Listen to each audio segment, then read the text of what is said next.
আজ হচ্ছে জন্মাষ্টমী, সেই জন্য আমার মা সকাল সকাল তালের বড়া করার জন্য তালকে ঘষছিল। আর এদিকে আমি আমার বাড়ির লাড্ডু গোপালকে সাজাচ্ছিলাম।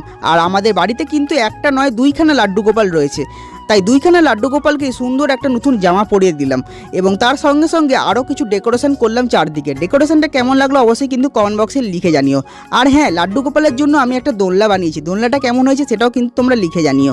তারপর লাড্ডু গোপালকে ভোগ দিয়ে দেওয়া হলো। ভোগের মধ্যে ছিল বিভিন্ন ধরনের ফল, লাড্ডু, গোপালের প্রিয় মাখন, ক্ষীর, চকলেট এবং তার সাথে লুচি, আলুর দম, পায়েস, মিষ্টি, সুজি এবং গোপালের পছন্দের সব কিছুই করেছিল আমার মা।